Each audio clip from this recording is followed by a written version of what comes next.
Praise the lord. యేసుక్రీస్తు నామంలో మీ అందరికీ శుభములు తెలియజేస్తూ ఉన్నాం. ప్రతిరోజు ప్రభు సన్నిధి అనే కార్యక్రమానికి మిమ్మల్ని అందరినీ కూడా ప్రేమపూర్వకంగా ఆహ్వానం తెలియజేస్తూ ఉన్నాం.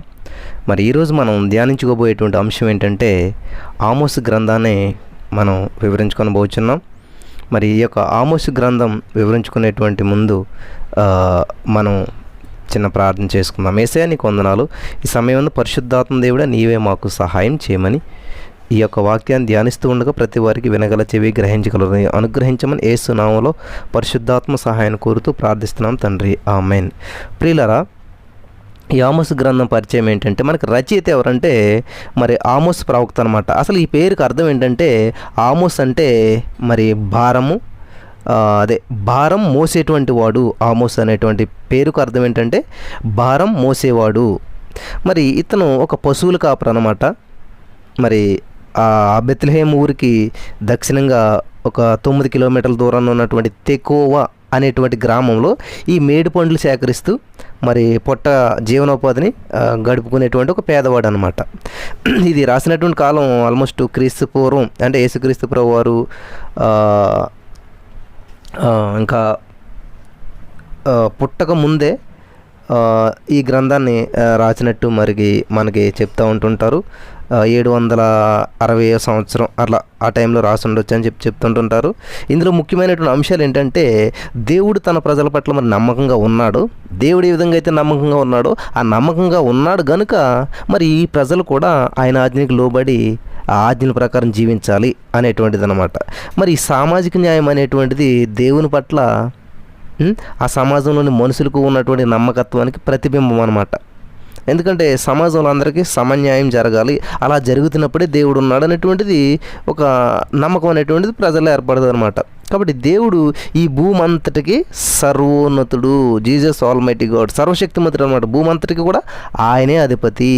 ఈ దుష్టులు ఎవరైతే ఉంటారో, దుష్ట జాతులు ఏవైతే ఉంటాయో ఆ జాతులను ఆయన ఏం చేస్తాడు, శిక్షిస్తాడు అనమాట. ఈ నమ్మక ద్రోహులైనటువంటి వారు, అవిధేయులైనటువంటి వారు, ఆ విధానాన్ని మరి ఆ ఒడంబడికను ఎవరైతే మీరుతూ ఉంటుంటారో అటువంటి తన ప్రజలను కూడా దేవుడు శిక్షిస్తాడు.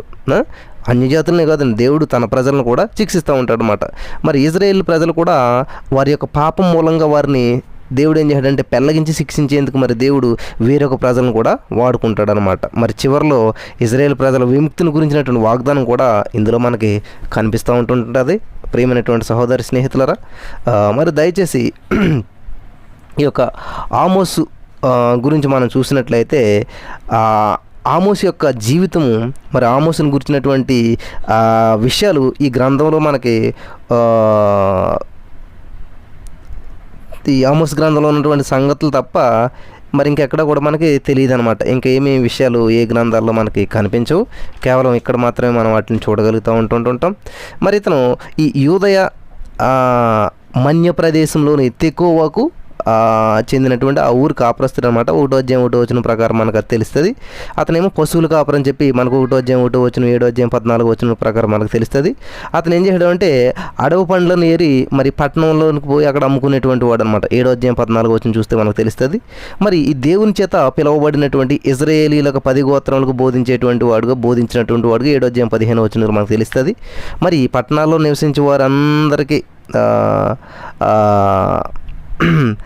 చూసి ఈ మానవుల యొక్క అక్రమాలను అతను చూస్తూ ఉండేవాడు అన్నమాట. ఆ తప్పులను వివరించేందుకు, బుద్ధి చెప్పడానికి, ఆ చెడుతనాన్ని చూసి చెప్పాలనుకుంటూ ఉండేవాడు అన్నమాట. ఆమోసు పట్టణంలో నివసించినటువంటి పట్టణవాసి కాదు, అతను ఒక అరణ్యవాసి ఉన్నాడు. మరి అతడు అడవుల్లో తిరుగుతూ ఉండేవాడు అనమాట. అడవుల్లో తిరుగుతున్నప్పుడు ఆ దేవుని సృష్టిని చూసి ఎంత విచిత్రంగా ఉన్నది ఇదంతా కూడాను. అరే, ఈ చెట్లు ఎలాగున్నాయి, ఈ పొలములు ఎలాగున్నాయి, ఈ పండ్లు ఎలాగున్నాయి, ఇవన్నీ చూసి ఆ దేవుని యొక్క గొప్పతనాన్ని బాగా స్మరించుకుంటూ మరి దేవునికి లోబడవలసిందని చెప్పి ఒప్పుకొని ఆయన ఏం చేయడంటే దేవుని యొక్క నీతిని తేటగా గ్రహించుకున్నాడు అనమాట. అరే, ఎంత అద్భుతంగా ఈ చెట్టులోంచి ఈ యొక్క అంజూరపు పండు వస్తుంది, మళ్ళీ దీనిలో ఇన్ని గింజలు ఉన్నాయి, అసలు ఇది ఎంత విచిత్రం, నిజంగా చాలా గొప్పవాడు దేవుడు అని చెప్పి ఆ దేవుడి నీతిని గ్రహించి దానికి లోబడాలని చెప్పి అనుకునేవాడు అనమాట. అందుకనే అతను ఆ పండ్లను నేతి, ఆ నేతిని, ఆ గొర్రెబొచ్చును అమ్ముకుంటానికి ఏం చేసాడు అంటే ఈ సుమ్రోన్ పట్టణానికి వెళ్ళి అక్కడ ఈ దుర్మార్గం పనులు ఎవరైతే చేస్తున్నారో వాళ్ళని చూసి ఆత్మ ప్రేరేపితుడై వారిని గద్దించేంత వరకు మరి ఊరుకునేవాడు కాదంటండి. ఎందుకంటే మరి అంత ఇతనేమి పాఠశాలకు పోయి చదువుకోకపోయినా కానీ ఆ పాపాలను గద్దించడానికి, ప్రజలని ఈ నీతి మార్గంలో నడిపించడానికి, ఈ నీతి సంగతులు ఉపదేశించడానికి చాలా తగినటువంటి వాడే ఉన్నాడు అనమాట. పాఠశాలకు వెళ్ళలేదు, నేర్చుకోకపోయినా కూడా దేవుడు అతన్ని ఆ పనికి పిలిచాడనమాట. హల్లెలూయా, దేవునికి స్తోత్రం కలుగును గాక. ప్రియమైనటువంటి సహోదరి స్నేహితులారా, మరి ఈ ఇజ్రాయేల్ రాజు అయినటువంటి ఆ రెండవ యెరోబోము కాలంలో మరి యూదా రాజు అయినటువంటి ఉజ్జియా కాలంలో మరి సేవ చేసినటువంటి ప్రవక్తే ఆమోస్ గారు అనమాట. యోనా, హోసేయ మరి ఆమోస్కు సమకాలీకులు, అంటే అతను సమకాలీకులు అనమాట. యోనా, హోసేయ ఏమో ఉత్తర రాజ్యం అంటే ఏంటంటే మరి ఇజ్రాయేల్ అనమాట. దక్షిణ రాజ్యం ఏంటంటే యూదా అనమాట. గమనించాలి, ఉత్తర రాజ్యం అంటే ఏంటంటే ఇజ్రాయేలు, దక్షిణ రాజ్యం అంటే యోధా అనమాట. ఈ యోనా, హోషేయ ఏమో ఉత్తర రాజ్యానికి ప్రవక్తలు. యెషయా మరి మీకా వీళ్ళేమో దక్షిణ రాజ్యమైనటువంటి యూదాకు ప్రవక్తలు అన్నమాట. వాళ్ళిద్దరు కూడా మీకా, యెషయా అనమాట. ఈ ఆమోస్ గారు ప్రవచించినటువంటి ప్రవచనాల్లో మరి దేవుడు ఈ సర్వలోకానికి సార్వభౌముడు, మహాపరిపాలకుడు, లోకంలోని జాతులన్నీ కూడా దేవుని చేతిలో ఉన్నాయి అని చెప్పి అతను బోధిస్తూ వచ్చేవాడు అనమాట. ప్రతి జాతికి కూడా దేవుడు అనుగ్రహించినటువంటి వెలుగు కొలది దేవుడు వారిని లెక్క అడుగుతాడు, దేవుడు ఇచ్చినటువంటి దాన్ని ఎలా ఉపయోగించుకుంటున్నారు అనేటువంటి దాన్ని అక్కడ మనం చూస్తూ వస్తూ ఉంటుంటాం అనమాట. ఇవన్నీ బోధిస్తూ ఉండేవాడు ఎవరు? ఈ ఆమోస్ గారు అనమాట. మనకు ఆమోస్ గ్రంథం 3వ అధ్యాయం 3వ వచనం మనం చూసినట్లయితే, సమ్మతింపకుండా ఇద్దరు కూడి నడుతురా, ఎర దొరకక సింహం అడవిలో గర్జించిన అనేటువంటి ఆ విధంగా అతను ఏం చేశాడంటే బోధిస్తూ వచ్చేవాడు అన్నమాట. ఆమోసు ఒక గ్రామీణ బోధకుడు, మరి దక్షిణ రాజ్యమైనటువంటి యూదాలో జన్మించాడు. ఆయన ఆ ఉత్తరాది రాజ్యానికి అతను ప్రవచన బోధకుడుగా ఆ ప్రవచనాలను బోధించాడు అనమాట. దక్షిణంలో జన్మించాడు, ఉత్తరంలో బోధించాడు. అతని యొక్క ప్రవచనాలు, ఆ ప్రబోధనాలు అక్కడ చేశాడు అనమాట. కాబట్టి ఈ ఆమోస్ గారు జన్మించింది ఒక చోటైనా వేరొక చోట సువార్తను ప్రకటించినటువంటిగా చూస్తున్నాడు. ఇంకోటి ఏంటంటే రాజుగారికి నేరుగా మరి బోధ చేసినటువంటి ప్రవక్త ఎవరంటే ఆమోస్ అనమాట. హల్లెలూయా. ఈ విశ్వవ్యాప్తమైనటువంటి అవగాహన కలిగినటువంటి ప్రవక్త ఎవరంటే ఆమోస్ గారు అనమాట. మరి ఈ సుదూర భవిష్యత్తులో చూడగలిగినటువంటి ప్రపంచ నేత్రం కలిగినటువంటి ప్రవక్త కూడా ఎవరంట? ఆమోస్ గారు అనమాట. మనకు 1వ అధ్యాయం చూసినట్లయితే, ఐగుప్తు దేశం నుండి యెహోవా రప్పించిన ఇశ్రాయేలీయులారా, మిమ్మును గూర్చి ఆయన రప్పించినటువంటి కుటుంబం వారిని అందరిని గూర్చి ఆయన సెలవిచ్చిన మాట ఆలకించుడి అని చెప్పి అక్కడ చెప్తా ఉన్నాడు. చూసారా? మరి ఈ తెకోవ ఆమోసు యొక్క జన్మస్థలం అంటండి. మేకా గ్రంథంలో 5వ అధ్యాయం 2వ వచనం మనం చూసినట్లయితే, కన్యగైనటువంటి ఇశ్రాయేలు కూలిపోయిను, ఆమె మరెన్నటికి లేవదు, లేవనెత్తు వాడొకడును లేక, ఆమె భూమి మీద పడవేయబడి ఉన్నది అని చెప్పేసి ఇక చెప్తూ ఉన్నాడు ఇక్కడ. ఈ పాత నిబంధన గ్రంథంలో మరి మొత్తంలో మనకి ఆమోస్ అనేటువంటి పేరు కూడా ఎక్కడా కనిపించదు, అంతగా వినిపించదు కూడాను. అయితే ఈ లూకా సువార్తలో మనకి మరియమ్మ గారు వంశావళి చెప్పేటప్పుడు ఏం చేస్తారంటే ఆమోస్ అనేటువంటి పేరు మనకు అక్కడ వస్తుంది, అక్కడ ఉన్నది. కానీ ఆ ఆమోస్ గారికి, ఈ ప్రవక్త అయినటువంటి ఆమోస్ గారికి ఏ విధమైనటువంటి సంబంధము లేదనమాట, ఎట్టి సంబంధం కూడా లేదనమాట. మరి ఈ తెకోవ అనేటువంటిది పెద్ద చెప్పుకోదగినటువంటి ఊరేమీ కాదు. మనకి 2 సమూయేలు గ్రంథంలో 14వ అధ్యాయంలో ఒక స్త్రీ వచ్చి దావీదుకి ప్రవచనం చెప్తుంది అనమాట. మరి సౌలు రాజు దగ్గర నుంచి ఈ దావీదు గారు ఏం చేస్తారంటే పారిపోయి ఈ ఊళ్ళో దాక్కుంటాడనమాట. ఈ ఊరు ఎలా ఉంటుందంటే ఒక గుట్ట మీద ఉన్నది. మృత సముద్రానికి ఈ మృత సముద్రం అంచు వరకు కూడా వ్యాపించినటువంటి భయంకరమైనటువంటి ఎడారనమాట. మరి ఈ గుట్టపై నుండి చూడవచ్చు అనమాట. హల్లెలూయా, దేవునికి స్తోత్రం. రాత్రులంతా కూడా మరి అక్కడ వన్యమృగాలు తిరిగాడేటువంటి ఎడారనమాట. చాలా భయంకరమైన ప్రదేశం అనమాట. అసలు తెకోవ అనేటువంటి మాటకు అర్థం ఏంటంటే విడిది స్థలం. ఏంటండి? విడిది స్థలం. రాసుకుంది తెకోవ అంటే, మరి తెకోవ అనేటువంటి మాటకు అర్థం ఏంటంటే విడిది స్థలం. అనేటువంటి మాట. ఈ ఉత్తర రాజ్యమైనటువంటి ఇజ్రాయేల్కి చెందినటువంటి ఈ సమరయ ప్రాంతం ఇదంతా కూడా అనమాట. హల్లెలూయా. మనకి ఆమోసు గ్రంథం మనం చూసినట్లయితే 7వ అధ్యాయం మీరు చూడండి. ఆమోసు గ్రంథం 7వ అధ్యాయం 10 నుంచి 15 వచనాల వరకు మీరు చదువుకున్నట్లయితే అక్కడ ఏం విషయాలు ఉంటాయంటే, ఆమోసు గారు మరి యొక్క సమరయ ప్రాంతంలో చేసినటువంటి ఆ సేవ అంతా కూడా, ఆ సేవ వివరాలు చాలా సంక్షిప్తంగా మనకి చూడగలుగుతాం అన్నమాట ఆ వచనాల్లో. ఆమోస్ గారు మరి ఈ యొక్క పశువులు కాపరి, మరి ఈ అడవి గొర్రెలను అతను మేపుకుంటూ ఉండేవాడు. మరి అడవి గొర్రెలకి చాలా ఉన్ని బాగా వస్తుంది కదండి. మరి ఆ ఉన్నిని ఏం చేసేవాడంటే ఆ అడవి గొర్రెలకు ఉన్నటువంటి ఉనికి ఆయన నివసిస్తున్నటువంటి ఆ ప్రాంతంలో మరి చాలా గిరాకు ఉండేది అనమాట. అంటే రేట్ ఎక్కువ ఉండేది అనమాట. చాలా ఏమంటారు, వాంటెడ్ అనమాట. అది అక్కడ ఉన్నటువంటి ప్రదేశం ఏంటంటే చాలా చలి ప్రదేశం అనమాట. చలి ప్రదేశంలో ఉన్నటువంటి వారందరికీ ఏం బట్టలు కావాలి? ఉన్ని బట్టలు, దుప్పట్లు కాదా, చాలా అవసరం కదా. మరి అతను ఏం చేసేవాడంటే అవి అవసరం కాబట్టి ఉన్ని మంచి గిరాకు ఉండేది అనమాట. అందువల్ల ఇతను ఏం చేసేవాడంటే మేడి పండ్లు ఏరుకునేవాడు. మరి అరణ్యంలో పెరిగేటువంటి అంజూరపు చెట్లు, వాటిని ఏమంటారంటే మనకి అత్తిపళ్ళు అంటుంటారు. మనకి ఇక్కడ బాగా తెలుస్తుంది మీకు అందరికీ కూడా, అత్తిపళ్ళని కూడా అంటుంటున్నారు. మరి ఆమోసు ఒక కర్షకుడు, బాగా మరి అటు ఇటు తిరిగేవాడు అనమాట. చాలా కష్టించి పనిచేసేటువంటి వ్యక్తి. దేవుడు ఎప్పుడు కష్టపడి పనిచేసే వాళ్ళని మాత్రమే ఎన్నుకుంటుంటాడు. డిసిప్లిన్ కలిగినటువంటి వాళ్ళని, శ్రద్ధ కలిగినటువంటి వాళ్ళని. చూడండి, ఎలీషా గారు కూడా నాగలు దున్నుకుంటాడు. అంటే కష్టపడి పనిచేసేటువంటి వారు. ఎవరైతే బాగా కష్టపడి పనిచేస్తూ ఉంటుంటారో, డిసిప్లిన్గా ఉంటారో వాళ్ళందరినీ పిలుస్తుంటారు దేవుడు. వాళ్ళు చదువుకున్నారా, జ్ఞానం ఉందా, తెలివితేటలు ఉన్నాయా, అవి ఏమి చూడరు అంటే. ఈయనేంటి ఒక ఏదో పళ్ళు అమ్ముకుని చాలా బీదవాడు అనమాట. ఆ పళ్ళన్నీ ఏరుకుని మరి అవి అమ్ముకుని జీవనోపాధిని గడిపేవాడు. గొర్రెలు మేపుకుంటూ ఆ గొర్రె ఉన్న అమ్ముకుని మరి అతను జీవనం గడిపేటువంటి వాడు అనమాట. హల్లెలూయా, దేవునికి స్తోత్రం కలుగును గాక. మరి చాలా బాగా తిరిగేవాడు అంట, అటు ఇటు బాగా ప్రయాణం చేసేవాడు అంట. అందుకనే ఆ ప్రదేశంలో ఉన్నటువంటి అన్నీ అతను బాగా తెలిసినట్టు ఉన్నాయి. హల్లెలూయా, దేవునికి స్తోత్రం. కాబట్టి చాలా కష్టించి పని చేసుకునేటువంటి వ్యక్తి అనమాట. మరి ఆ ప్రాంతాన్ని అతనికి అక్కడ ఉన్నటువంటి ప్రాంతాలన్నీ కూడా చాలా పరిచయం అయిపోయినాయి అనమాట. ఎందుకంటే తిరుగుతూ ఉన్నాడు కదా అతనికి. ఈ బేతేలుగు పరిసరాల్లో మరి అతని బోధ విన్నవారంతా కూడా విస్తురిపోయారు. ఏం చేసేవాడు? వెళ్తూ ఉండేవాడు, దేవుడు పిలిచాడు కాబట్టి బోధ చేసేవాడు అన్నమాట. ఆ బేతేలు పరిసర ప్రాంతాలంతా కూడా ఇతను బోధ చేస్తుంటే ఆ బోధను విన్న వాళ్ళంతా ఆశ్చర్యపోయారు అన్నమాట. ఎందుకంటే ఖండితంగా మాట్లాడేవాడు ఆమోస్ గారు. మరి సాంప్రదాయక బోధకుడిలాగా అతను ఏమి మాట్లాడేవాడు కాదు. ప్రభునందు ప్రియమైన బిడ్డలు అట్లా ఏం మాట్లాడేవాడు కాదు. అతను ఏదొచ్చేది ఖచ్చితంగా దేవుని నీతి గురించి, తీర్పు గురించి బాగా బోధించేవాడు అంటండి. ఆయన ఎక్కువ ఏంటంటే అసలు ఆమోస్ గారు దేవుని నీతిని గురించి, ఆ తీర్పుని గురించి బోధించాడు అనమాట బాగా. కాబట్టి ఖచ్చితంగా చెప్పేవాడు, ఖండితంగా మాట్లాడేవాడు అంట అతను. అలాగే సాంప్రదాయమైనటువంటి బోధనలాగా మాట్లాడేవాడు కాదంట. అతని యొక్క శైలి చాలా విలక్షణమైనటువంటిదిగా ఉండేదంట, అది మాట్లాడే విధానం. ఆమోసు గారి ప్రవచనాలు కొందరికి చాలా కోపం వచ్చేసి అంట, బాగా బాధ కలిగిదంట.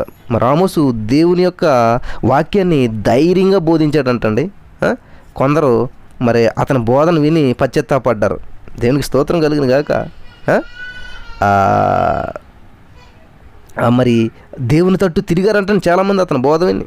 హల్లెలూయా, దేవునికి స్తోత్రం కలిగిన గాక. మరి ఈ బేతోల్లో అయితే ఈ బయలు పూజను బాగా ఎక్కువగా జరుగుతూ ఉంటుంటుందని, బయలుదేవతను బాగా పూజిస్తారంట. మరి బంగారు లేగదోడ విగ్రహాన్ని కూడా అక్కడ నెలకొల్పారంటండి ఆ బేతేల్లోను. మరి ఈ వీళ్ళు వాళ్ళు కలిసి మరి ఈ బయలు ఆరాధించేటువంటి వారు, ఈ యొక్క మరి బంగారు లేగదోడ విగ్రహాన్ని పూజించేటువంటి వారు, వీళ్ళందరూ కలిసి ఏం చేశారంటే మరి ఒకటైపోయారు అనమాట. వాళ్ళందరూ ఒకటైపోయి ఏం చేశారంటే ఆమోసు గారిని తరిమేయాలని చెప్పి కుట్ర పన్నారంటే, ఎలాగైనా సరే ఇక్కడ ఉండకూడదు, ఇటువంటి బోధనలకి చేయకూడదు అని చెప్పేసి, చాలా కష్టంగా ఉన్నాయి ఇతను బోధలు అని చెప్పి తరిమేయాలని బెదిరించారంటే. చాలా మరి ఆ మత నాయకులంతా కూడా సభలో సమావేశాలు పెట్టుకుని ఎలా చేయాలి ఏంటని చెప్పి చాలా కుట్రలు పన్నారు, చాలా బెదిరింపులు చేశారనమాట. హల్లెలూయా, నువ్వు ఇక్కడ ఉన్నట్టు అన్నపానం లేకుండా చేస్తాం, మీకు నీళ్ళు లేకుండా చేస్తాం, ఆహారం లేకుండా చేస్తామని చెప్పి చాలా దొరకకుండా చేస్తామని చెప్పి చాలా బెదిరించారంట, చాలా జాగ్రత్త అన్నారంట. హల్లెలూయా, దేవునికి స్తోత్రం. మరి ఆమోసు బోధ వినడానికి మాత్రం జనాలు తండోపతండలుగా వస్తున్నారంట.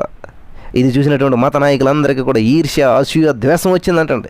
ఇతను మనం నాశనం చేయాలనుకుంటే ఏంటి ఇట్లా జరుగుతుంది, ఇతని బోధకి జనాలు ఎందుకు ఇట్లా అవుతున్నారని చెప్పి ఏదో విధంగా అతన్ని ఇక్కడ నుంచి తరిమేసేయాలి, ఇతన్ని ఇక్కడ లేకుండా చేయాలి అనేటువంటి ఆలోచనతోటి చాలా పన్నాగాల పని చివరికి ఏం చేశారంటే మరొక రాయబారిని పంపించారంట. అతని పేరే అమర్త్య. ప్రియులారా, చాలా జాగ్రత్తగా వినాలి మీరు, ఇవన్నీ విషయాలు చాలా అద్భుతమైనటువంటి విషయాలు. ఆమోసు యొద్దకి పంపించారంటండి. ఎవరిని? అతని పేరే అమర్త్య అనమాట. ఈ అమర్త్య అనేటువంటి వాడు వేషధార అనమాట. పైకి మత నాయకుడే కానీ వేషధార అనమాట. చాలా వాక్చాతుర్యం కలిగినటువంటి వాడు. మరి వాక్చాతుర్యం అతను ఉంది కాబట్టి అతనికి చాలా గర్వం ఉండేది అనమాట, చాలా గర్విష్ట అనమాట. పండితుని అనేటువంటి అహంభావం కూడా ఉండేది అతనికి. ఈ అమర్త్య మరి కపట భక్తుడు అనమాట. భక్తుడే కానీ కపట భక్తుడు అనమాట. దేవుణ్ణి ఆరాధిస్తాడు, భక్తుడిగానే ఉంటుంటాడు కానీ కపట భక్తుడు అనమాట. మరి అతను ఈ ఆమోసును కలుసుకుని మాట్లాడడానికి ఈ మత నాయకుల చేత పంపబడ్డాడు అనమాట. ఈ మొదట ఏం చేశాడంటే అతను డైరెక్ట్ ఆమోస్ గారి దగ్గరికి వెళ్లకుండా ఈ రెండవ యెరోబోము ఉన్నాడు కదండి, రాజు గారి దగ్గరికి వెళ్ళి అతనికి ఆమోస్ గురించి చాడీలు చెప్తూ ఉన్నాడు. డైరెక్ట్ ఆమోస్ దగ్గరికి వెళ్తలేదు. ముందెళ్ళి ఏం చేశాడు, ఆమోస్ గారి గురించి చాలా చాడీలు చెప్తూ ఉన్నాడు. ఏంటంటే మరి ఈ అమర్త్య యెరోబోముతో అంటా ఉన్నాడు. మరి ఆమోస్ గ్రంథం మనం 7వ అధ్యాయం 10-11 వచనాలు చూస్తే అక్కడ ఉంటుంది చూడండి. అది అప్పుడు బేతేలులో యాజకుడైనటువంటి అమజ్య, గమనించాలి, అమజ్య ఇజ్రాయేలు రాజు అయినటువంటి యెరోబోమునకు వర్తమానం పంపి ఇజ్రాయేలీయుల మధ్య ఆమోసు నీ మీద కుట్ర చేయుచున్నాడు, యెరోబోము ఖడ్గం చేత చచ్చునని ఇజ్రాయేలీలు తమ దేశమును విడిచిపోయి చెరలోకి పోవుదని ప్రకటించున్నాడు అని అతని మాటల దేశము సహింపజాలదని తెలియజేస్తుంది. చూడండి రాజుగారికి ఎలా చెప్తున్నాడు అమధ్య అనేటువంటి వాడు ఎంత మరి కుట్ర పనితో ఉన్నాడంటే అసలు ఇది అక్కడ చెప్పినటువంటి మాటలు వేరు, ఇలా చెప్తూ ఉన్నాడు, సాడీలు చెప్తూ ఉన్నాడు అనమాట. అమర్త్య చెప్పిందంతా కూడా అబద్ధమే. అసలు ఆమోసు గారు అలా చెప్పలేదనమాట. ఆమోసు గారు చెప్పింది ఏంటంటే నేను ఖడ్గము చేత పట్టుకుని యెరోబోము ఇంటి వారి మీద పడతాను అంటున్నాడు. ఎవరు? దేవుడు. అది ప్రవచనం అక్కడ. కానీ ఆమోసు చెప్పింది అక్షరాల నెరవేరింది నిజంగాను. ఎందుకంటే మరి ఈ రెండవ యెరోబోము ఆమోసు ప్రవచనాన్ని నమ్మలేదని ఆమోసు గారు చెప్పిన ప్రవచనాన్ని నమ్మలేదు. కానీ ఆమోస్ గారు చెప్పిన ప్రవచనం ఖచ్చితంగా నెరవేరింది. ఎలాగంటే యెరోబోము మనవడు ఈ ఖడ్గానికి గురై హతుడవుతాడు, చనిపోతాడు అనమాట. అంతటితో యెరోబోము యొక్క సంతతి మొత్తం ఏమైపోయింది, అంతమైపోయింది. పిల్లలు గమనించాలి. కానీ యెరోబోము మాత్రం హతం అవ్వలేదు. ఈ యెరోబోము హతం అవుతాడని కూడా ఆమోస్ గారు చెప్పలేదు. సంతతి అంటే ఇంక యెరోబోము ఇంక మగవాడు ఉంటేనే కదా సంతతి పెరిగేది. అంటే మనవడు ఆ ఖడ్గం చేత హతుడైపోయి ఇంకా అయిపోయింది, అక్కడితోటి క్లోజ్ అయిపోయింది అనమాట. కాబట్టి దేవుని సత్యానికి వక్ర భాష్యం చెప్తున్నాడు అమజ్య గారు. దేవునికి స్తోత్రం కలిగిన గాక. చూసారా, దేవుని ప్రవచనాన్ని మార్చి చెప్పేయటం, ఒక విషయాన్ని మార్చి చెప్పేస్తూ ఉన్నాడు ఇక్కడ. ఉన్నది ఉన్నట్టుగా కాకుండా దానివల్ల ఏమైపోయింది, అర్థం మారిపోయింది, విషయం మారిపోయింది, మ్యాటర్ మారిపోయింది. హల్లెలూయా, దేవునికి స్తోత్రం. మరి అమజ్య ఇతడు చాలా మత రాజకీయాల్లో మరి ఆరితేరినటువంటి వాడుగా ఉన్నాడు, రాజకీయవేత్తలాగా ఉన్నాడు అనమాట. ఏమి రాజకీయం? మత రాజకీయం. దైవికమైనటువంటి విషయాల్లో కూడా రాజకీయం అనమాట. హల్లెలూయా, దేవునికి స్తోత్రం కలిగిన చాలా ఆరితేరినటువంటి వాడుగా అమజ్య కనిపిస్తూ ఉన్నాడు. రాజుకి లేనిపోని కల్పించి చెప్తూ ఉన్నాడు. ఉన్నది కాదు, లేనిపోయినటువంటివి కల్పించి ఇంకా యాడ్ చేసి అన్నీ చెప్తూ ఉంటుంటే రాజుగారి కోపం రాకపోతే ఏమవుతుంది? అసలు ఆమోస్ గారు చెప్పింది ఏంటి, ఇక్కడ విషయాన్ని ఎలా మార్చాడు చూడండి. ఈ అమధ్య మరి ఇంకో ఇద్దరిని తీసుకుని వెంట పెట్టుకుని ఏం చేశాడంటే ఆమోస్ గారి దగ్గరికి వెళ్ళాడు అంటాడు. ప్రియులారు జాగ్రత్తగా వినాలి.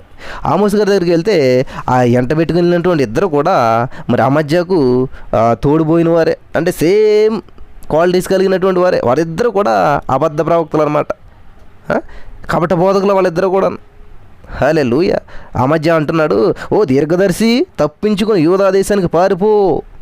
హల్లెలూయా, ఏమంటున్నాడండి? దీర్ఘదర్శి అని మళ్ళీ వెట్టకారంగా పిలుస్తూ తప్పించుకుని వెళ్ళిపో, ఇక్కడ సెట్ అవ్వను, ఇక్కడ ఉండకూడదు, అక్కడే నువ్వు బతిని సంపాదించుకో, అక్కడే నువ్వు జీవనోపాధి చేసుకో, అక్కడే నువ్వు ఏదో ప్రకటించుకో, పారిపో అక్కడికే అని చెప్పి చెప్తున్నాడు. ఏదో ప్రకటించుకో అక్కడ. ఆ బేతేల్లో మరి నీ సువార్త ప్రకటన చేయకూడదు ఇక్కడ బేతేల్లో. హల్లెలూయా, ఈ బేతేల్ అనేటువంటిది రాజు యొక్క ప్రతిష్ఠిత స్థలం కాబట్టి ఇది రాజధాని పట్టణం అని చెప్పి అంటూ ఉన్నాడు అన్నమాట. హల్లెలూయా, హల్లెలూయా. అమర్త్య గారు ఏం మాట్లాడుతున్నాడు? రాజకీయాలు మాట్లాడుతున్నాడు. మత నాయకుడు అయ్యుండి రాజకీయాలు మాట్లాడుతున్నాడు అన్నమాట. చూడు ఆమోసు, దీర్ఘదర్శి, నువ్వు దీర్ఘదర్శి కదా, అని చెప్పి వెటకారంగా మాట్లాడుతున్నాడు. భలే బోధకుడు దిగొచ్చావు, నీ బోధ చాలించి ఇంకా పారిపో, నీకు బోధకుడువా నువ్వు? అసలు నీ యోగ్యత పత్రాలు ఏవయ్యా? నీ సర్టిఫికెట్ ఏది? నీ డిగ్రీ ఏది? నువ్వు ఎక్కడ నేర్చుకున్నావు? అసలే నువ్వు ఎక్కడ ట్రైనింగ్ అయ్యావు? నీ అనుభవం ఎంత? ఎన్ని సంవత్సరాల ఎక్స్పీరియన్స్ ఉంది నీకు? నీవెంత? నీ బోధ ఎంత? నువ్వు వెంటనే ఎక్కడి నుంచి వెళ్ళిపో, పారిపో. వెళ్ళిపోని కూడా అంటలేదు, నువ్వు ఎక్కడికి పారిపో. హల్లెలూయా, దేవునికి స్తోత్రం. నీవు బ్రతుకు తెరువు కోసం వచ్చావు ఇక్కడికి, గొర్రెబొచ్చు అమ్ముకోవటానికి, పళ్ళు అమ్ముకోవటానికి వచ్చావు. నీ బోధలొద్దు, నువ్వు వద్దు ఇక్కడ. అసలు ఇక్కడ సెట్ అవ్వదు, నువ్వు ఇక్కడ ఉంటాకి లేదు. ముందు పో, ఎక్కడి నుంచి వెళ్ళిపో. ఇది రాజధాని నగరం, ఇది. ఇక్కడ బోధించేటువంటి యోగ్యత నీకు అస్సలు లేదు. రాజుగారు ప్రతిష్ఠించినటువంటి ఆలయంలోకి నువ్వు వెళ్ళి అక్కడ నిలిచి ఏమేమో మాట్లాడుతున్నావేంటి నువ్వు? నోరు మూసుకుని ఎక్కడి నుంచి వెళ్ళిపో, పారిపో నువ్వు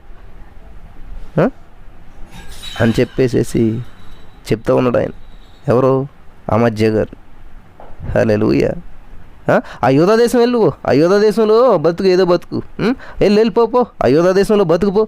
మరి రాజుగారికి నీ బోధలు అసలు రుచించవు.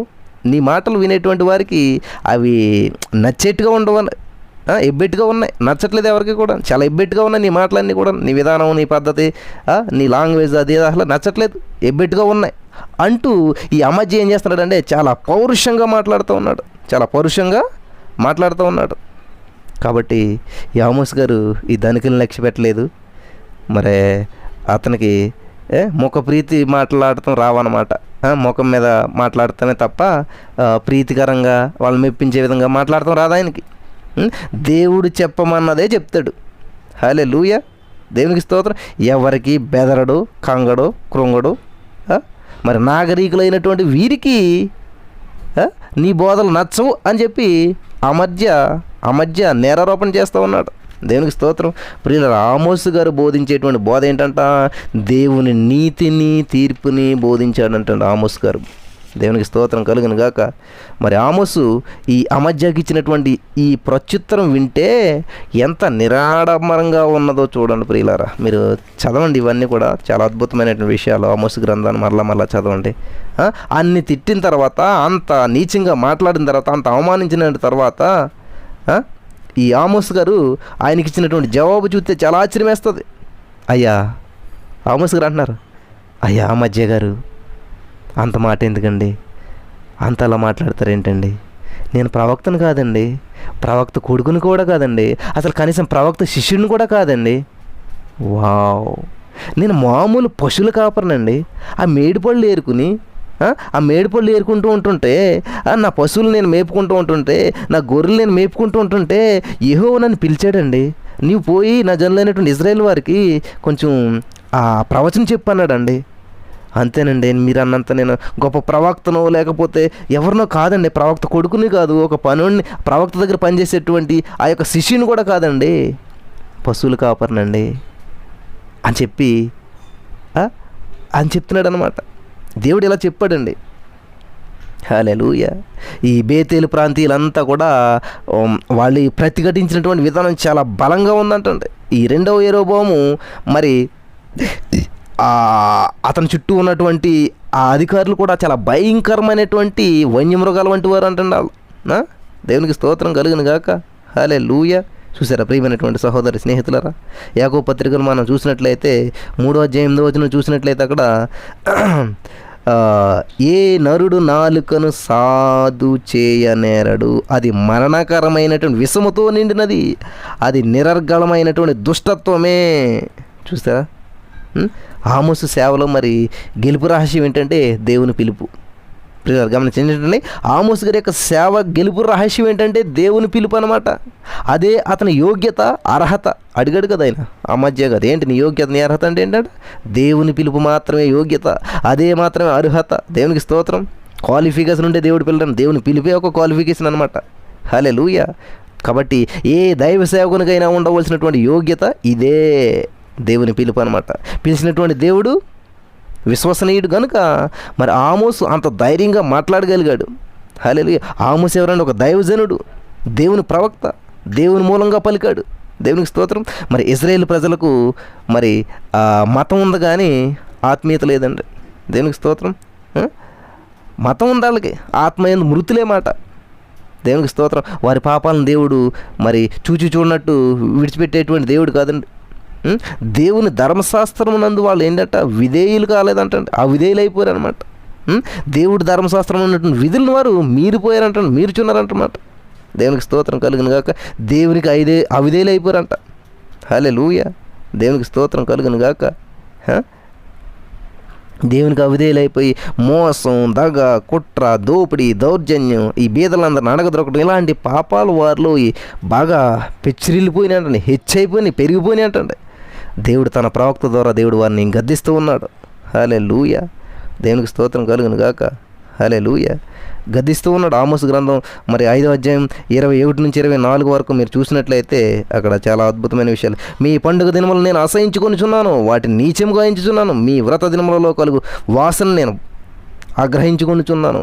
నాకు దహన బలులను నైవేద్యములను మీరు నర్పించిన నేను వాటిని అంగీకరింపను. సమాధాన బలులుగా మీరు అర్పించిన కొవ్వు పశువులను నేను చూడను. మీ పాటలతో నా ఎద్దకు తొలగనీయుడి, నా ఎద్దు నుండి తొలగనీయుడి. మీ స్వరమండలం నాదం వినుట నాకు మనస్సు లేదు.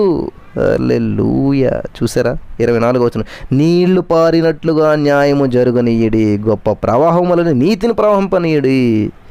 హల్లెలూయా. దేవునికి స్తోత్రం కలుగును గాక. ఇది చెప్తున్నటువంటి దేవుడు. కాబట్టి మరి ఆమోసు ఈ ప్రవచించినటువంటి రోజుల్లో అక్కడ శాంతి లేదు, సమాధానం లేదు, అంతా కూడా ఆందోళన. ఉన్న వాళ్ళంతా కూడా అన్నీ సమృద్ధిగా జీవిస్తూ ఉన్నారు. ఆమోసు గ్రంథం మనకి 9వ అధ్యాయము, ఆమోసు గ్రంథం 9వ అధ్యాయం 8వ వచనం చూసినట్లయితే, ప్రభు అయిన యెహోవా కన్ను ఈ పాపిష్టి రాజ్యం మీదనున్నది, దాని భూమి మీద ఉండకుండా నాశనం చేతును. అయితే యాకోబు సంతతి వారిని సర్వనాశనం చేయక విడిచిపెట్టింది ఇది యెహోవా వాక్కు. దేవునికి స్తోత్రం కలుగును గాక. హల్లెలూయా. చూసారా ప్రియమైనటువంటి సహోదరి స్నేహితులారా, మరి ఈ యొక్క ఆమోసు గారు బోధించినటువంటి ప్రజలు, ఆమోసు స్వగ్రామం తెకోవ యూదా దేశం నుండి అతడు వచ్చి బోధిస్తూ ఉన్నాడు. ఇజ్రాయేలీ రాజ్యం యొక్క స్థితి ఈ గ్రంథం అందు మనకు తేటగా కనబడుతుంది. యెరోబోము కాలం నందు మరి దేశం నెమ్మదిగా ఉండెను. ఇజ్రాయేలీల స్థితిలందు మరి ఆ ఇజ్రాయేలీలు అందరిలో కూడా చాలామంది స్థితిమంతులు, డబ్బు ఉన్నవాళ్ళు బాగా ఏం చేశారు, చాలామంది ఉన్నారు. వారు మరి ఈ మలుపు రాళ్లతో ఇండ్లను కట్టుకున్నారంట. 5వ అధ్యాయం 12వ వచనం చూస్తే తెలుస్తుంది. చలికాలమునకు వేసవ కాలమునకు తగినటువంటి విధంగా ప్రత్యేకమైన నగరాలు వారికి ఉన్నాయంటండి. 3వ అధ్యాయం 15వ వచనం చూస్తే తెలుస్తుంది. దంతపు మంచాలపై పండుకొని ఉన్నారంటండి. వావ్. సంగీతములను వినుచు విస్తారంగా ద్రాక్షారసం త్రాగుచున్నారంటండి. 6వ అధ్యాయం 4 నుంచి 6 వచనాల వరకు మనకు తెలుస్తుంది. ఇట్లా వారు పుణ్యక్షేత్రాలుగా ఎంచుకున్నటువంటి బేతేలు, గిల్గాలు, బెయేర్షెబాలలో మరి మతాచారాలను జరుపుకుంటూ ఉన్నారంట. 4వ అధ్యాయం 4వ వచనం చూస్తే తెలుస్తుంది. మరి అనేక అర్పణలు అర్పించుతూ ఉన్నారంటే 4వ అధ్యాయం 5 నుంచి 7 వచనాల వరకు చూస్తే తెలుస్తుంది. ఈ దేశమంతా కూడా సుభిక్షంగా ఉన్నదనుకొని వాళ్ళు ఏం చేస్తారు, నిశ్చింతతో కాలం గడుపుతూ ఉన్నారు. అంతా బాగుందనుకుంటూ ఉన్నారు. చూసారా, మన ప్రపంచం అంతా బాగుందనుకుంటే సడన్గా కరోనా వైరస్ వచ్చినట్లు అయింది అక్కడ. హల్లెలూయా. ఆరోగ్యం ఒకటి వచ్చిన చూడండి. మరి ఈ స్థితిమంతులు, ఆ డబ్బున్నటువంటి వారు అంతా కూడా ఈ సుఖభోగాలని అనుభవిస్తూ మునిగి తేలుతూ ఉన్నారు. సాధారణ ప్రజల స్థితి మాత్రం చాలా పరితాపకరంగా ఉందన్నమాట, బాధాకరంగా ఉందన్నమాట. ధనికులు ఏం చేస్తారంటే ఈ పేదలను బహుగా బాధపరుస్తూ ఉన్నారన్నమాట. 2వ అధ్యాయం 6 నుంచి 3 వచనాల వరకు మీరు 8 వచనాల వరకు మీరు చూడవచ్చు. ఈ న్యాయ సభల ఎందైనా కూడా బీదలకు న్యాయం జరగట్లేదు, దొరకపెట్టలేదు. 5వ అధ్యాయం 7 నుంచి 11 వచనాలు చూడండి. ఈ వర్తకులు ఏం చేస్తున్నారంటే తప్పుడు త్రాసులు, దొంగ కొలతలు, మరి చాలా అలాంటి వాడి ఏం చేస్తానంటే మోసం చేస్తూ ఉన్నారంట. 8వ అధ్యాయం 4 నుంచి 6 వచనాల వరకు మీరు చూడొచ్చు. హల్లెలూయా. దేవునికి స్తోత్రం కలుగును గాక. మరి ఈ స్త్రీలు సహా మితిమీరి మందు తాగుతూ ఉన్నారంట, మద్యం సేవిస్తూ ఉన్నారు. 4వ అధ్యాయం 1వ వచనం చూడండి, మీరు తెలుస్తుంది అక్కడ. బహు సిగ్గుమాలినటువంటి వ్యభిచారం జరుగుతూ ఉందంట. 2వ అధ్యాయం 7వ వచనం మీరు చూడొచ్చు అక్కడ. ఈ మతాచారాలన్నీ కూడా వెలుపలి ఆచారములుగానే ఉన్నాయి, కానీ వారి ప్రవర్తన ఏమాత్రం మార్చేటువంటి సాధనాలుగా ఉండకపోయి. 4వ అధ్యాయం 4, 5 వచనాలు. ఈ మతాచారాలు ఉపాసాలు చేస్తున్నారు, అన్నీ చేస్తున్నారు, కానీ అవి బయట మాత్రమే, అది లోపలికి వెళ్తలేదు. అంతరంగంలో ఏ విధమైన మార్పుని ఇవ్వలేకపోతూ ఉన్నాయి నా ప్రియమైనటువంటి సహోదరి స్నేహితులారా. అప్పటి రోజుల్లో కదా ఇప్పుడు కూడా అట్లనే ఉన్నది పరిస్థితి. ఆ మతాచారాలన్నీ కూడా వారి ప్రవర్తన ఏ మాత్రమైనా కూడా మార్చేటువంటి సాధనాలుగా ఉండకపోయాయి అన్నమాట. కాబట్టి ఇట్టి స్థితిగతులు యందు వారికి నీతిమంతుడు ఒకడు బోధిస్తూ ఉంటుంటే ఆ బోధ వాళ్ళకి ఎలాగుంటుందో మనమే ఊహించవచ్చు కదండి. ఇంత భయంకరమైన పరిస్థితిలో ఉన్నప్పుడు ఒక నీతిమంతుడు వెళ్ళి బోధిస్తూ ఉంటుంటే వాళ్ళు మరి సహింతారా అసలని? అతడు గద్దింపులతోనే బోధించింది కానీ వారిని మెచ్చుకొని బోధించినట్టు ఆమోస్ గారు, దేవునికి స్తోత్రం. అటువంటి ప్రజలకు బోధిస్తూ ఉంటుంటే మరి ఎలా ఉంటుందండి? బాధగా ఉండదా? ప్రియులారా, ఆలోచించేయండి. ఆమోస్ గారి యొక్క ముఖ్య బోధ ఏంటంటే ఈ దుర్మార్గులైనటువంటి ఇజ్రాయేల్ని గద్దించుటకును వారి దుర్మార్గతలకు మరి కలుగునైనటువంటి తీర్పులను ఆయన తెలుపుతూ వచ్చినటువంటి ప్రవచించాడనమాట. అతడు ముఖ్యంగా ఈ దేవుని తీర్పులను గురించి తెలిపినటువంటి ప్రవక్త అయి ఉండనమాట. కొత్త నిబంధన కాలంలో మరి ఈ స్నానికుడైనటువంటి యోహాన్ గారు తెలుసు కదా మనకి. ఈ యోహాను ప్రజలకు పాప స్థితిని గురించి ఎలాగైతే చెప్పాడో మరి దానికి ఆమోసు తన జీవితకాలం ఉన్నటువంటి వారికి తెలిపినటువంటి సంగతులకు చాలా సంబంధం ఉన్నదని చెప్పి వీరిద్దరూ కూడా దేవుని రాకడ తీర్పు కొరకైనటువంటి బోధన బోధించారు. హల్లెలూయా. ఆమోసు గ్రంథం 4వ అధ్యాయం, మత్తయి సువార్త 3వ అధ్యాయం 10వ వచనం చూడండి. రెండు కంపేర్ చేసి చూస్తే తెలుస్తుందన్నమాట. ఈ విధంగా మరి ఆమోసు గారు చాలా అద్భుతమైనటువంటి బోధన చేశాడు. ఆమోస్ గ్రంథం ద్వారా చాలా అద్భుతమైన విషయాలు మనం తెలుసుకున్నాం. ఈ యొక్క వాక్యాల ద్వారా దేవుడు మనల్ని అందరినీ బలపరిచిన కాక దయచేసి మళ్ళీ రెండోసారి వినండి. ఈ వచనం ద్వారా మీరంతా కూడా బలపడతారు. యేసయ్యా నీకు వందనాలు, చాలా అద్భుతమైన విషయాలు మాకు తెలియజేస్తావు. విన్న వారిని ఆశీర్వదించి బలపరచమని, విన్న వాక్యం వ్యర్థం కాకుండా కృప చూపించమని యేసు నామములో ప్రార్థించి నమ్మి పొందుకున్నాం తండ్రి. ఆమేన్.